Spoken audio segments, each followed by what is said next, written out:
all. Welcome to the club, mama.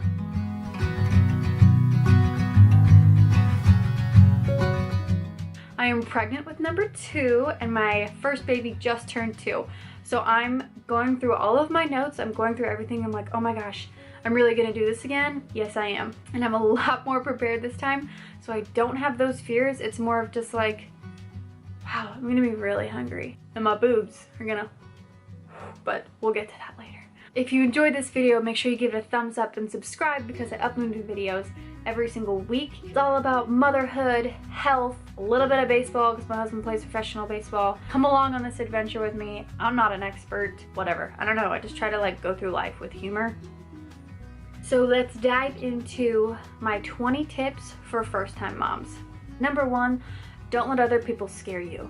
Okay, so this is pre-baby, this is pre-delivery, when everyone would come up to me, see my huge belly, and say, oh, like, are you ready for no sleep? Oh, say goodbye to date nights with your hubby. Like, all these negative things, and I was getting terrified. I was like, my life is literally gonna be over.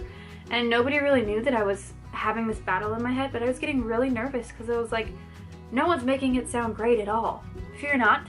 Motherhood is what you make of it, so just be positive and be excited. If you're negative, it's gonna be a negative experience.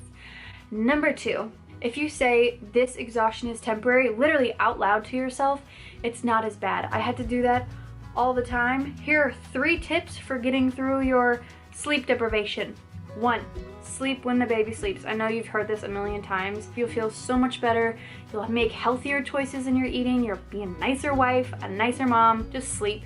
2, hire a night nurse, whether it's your husband or actually hired help or your mom. They'll take the baby for you in the middle of the night and do the night feedings. And then 3 is say something positive every single morning, whether it's this exhaustion is temporary or I love my kid. I'm so happy to be a mom. Something positive to start your day always will do the trick. Number 3, everyone's gonna wanna hold your newborn, and that's the last thing you're gonna wanna let them do. Very frustrating because you're like, can you just see that I just birthed this child? But I also made a promise to myself that I would let people hold him so that I didn't have this dire need to be with my child. I didn't wanna be a helicopter parent. I said that from the very beginning, so I had to force myself to let other people hold him. It got a lot easier. There were times when I was like, no, I just need to hold my kid. Communicate, that's fine. Everyone's gonna wanna hold your baby. Let them.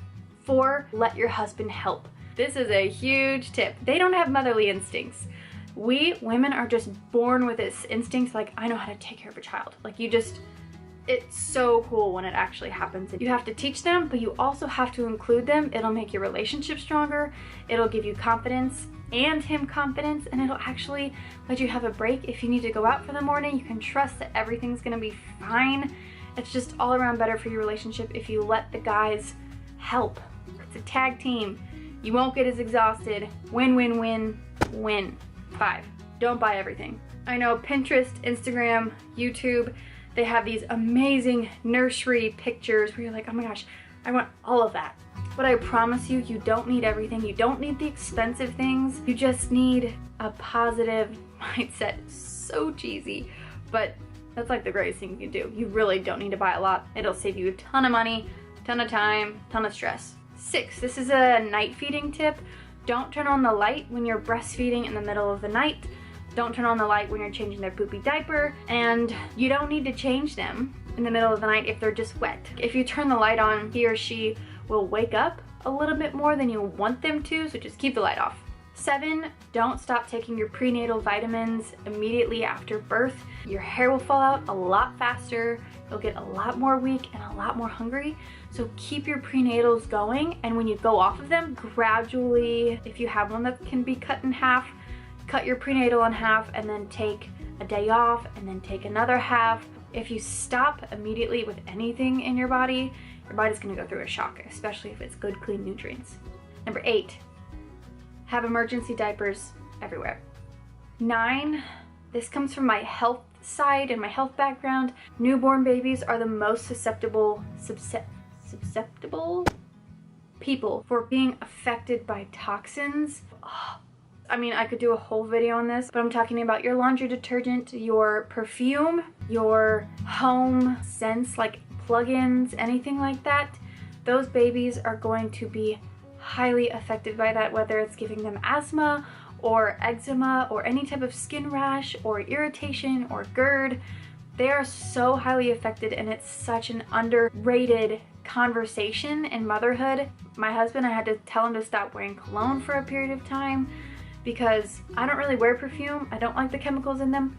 But if Tate would have perfume on or cologne and then he would hold Riker, Riker would get a red rash on his cheek almost immediately. And that, it's just frustrating, and you don't want toxins around your sweet little baby. 10, this is for you, mom. Have healthy food around at all times. This is, especially the first couple of months, you're recovering. You're having a lack of sleep. You are learning how to breastfeed.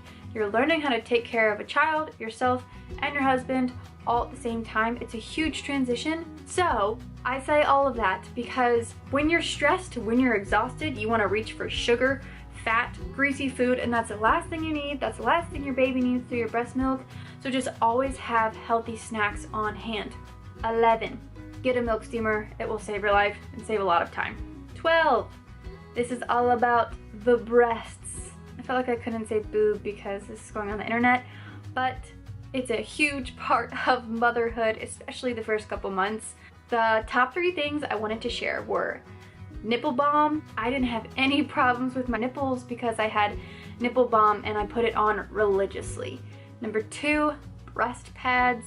Your boobs are going to leak at all times in the first couple of months, especially when your milk comes in.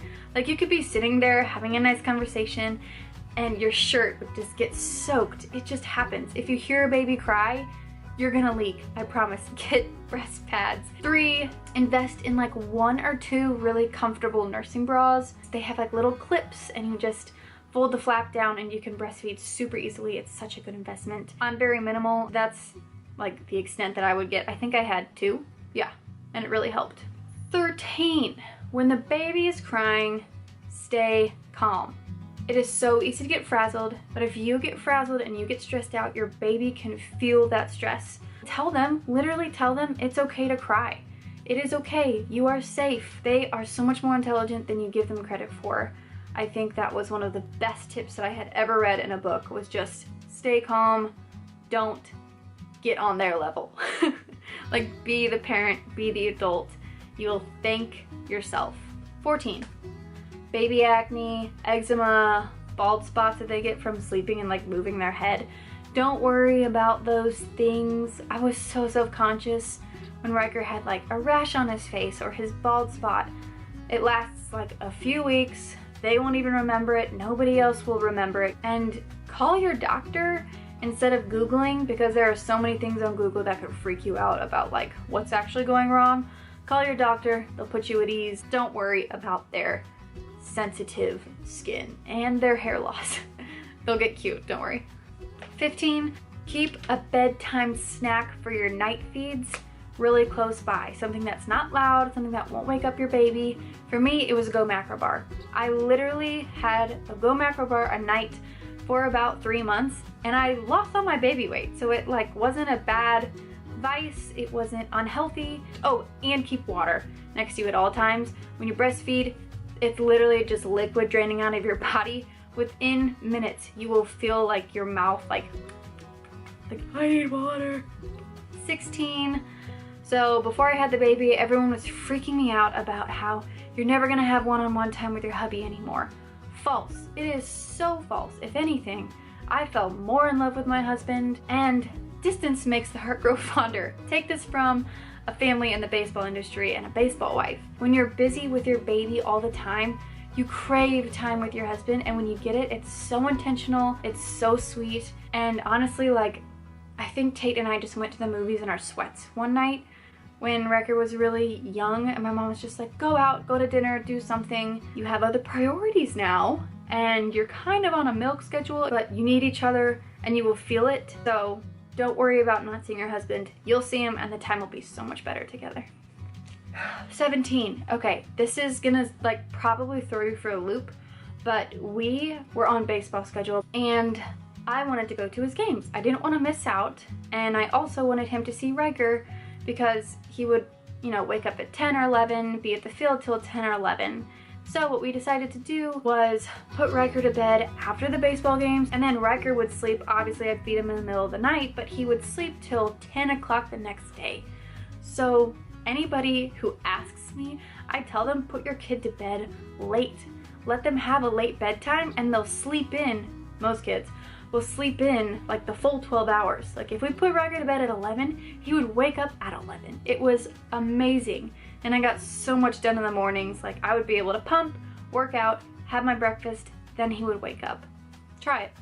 18, newborn clothes, don't buy them. They grow out of them within weeks, literally within days, and they're swaddled anyway, so it's kind of a waste of money, especially newborn shoes. Just put them in socks. 19, there are so many rules today online in books that are like pacifier, no pacifier, drink milk, don't drink milk, breastfeed, don't breastfeed. I'm here to tell you that you know what's best, you have instincts, they will kick in and it'll be so empowering. Just learn what works for you, especially like nighttime schedule, so different for us, and it worked for us. Everyone's experience is different. Feel empowered by creating your own routines and your own rules. 20, and this was very important for me to understand. I wish somebody told me this, but acting like you have it all together as a new mom, I did that and I was the most stressed out I had ever been in my entire life. I wasn't asking for help. I wasn't admitting that I needed help. I was actually like very hostile towards people who were trying to help me. So I was like, I got this. I don't need any help, trying to prove it to myself. You are in such a vulnerable state. You're learning so much. Be transparent, be real. This doesn't mean like complain and be a victim, but just like communicate with people like, Mom, I really need help. Or like my sweet mother-in-law, I really need help. Or I need someone to help me clean my house. I just can't do it. They will be over like that. They want to help you. Just understand that part of the equation and it'll make everything so much better. On top of all that, just be positive. Like it's one of the greatest things of your life. Being a mom is so empowering and so humbling and so much fun. I laugh all the time. I'm also tired, but like it's not a tired that's ruining my life, you know? It's like part of life. So that concludes this video. I wish you the best of luck in whatever stage you're in. Feel free to leave a comment if you have any questions. I'm only 25. I don't have this down to an art at all, but these things worked for me and I love helping other women. So thank you for watching. If you enjoyed it, again, like and subscribe. I will have a new video up for you in 1 week's time. Yes, thank you. Good luck. See ya.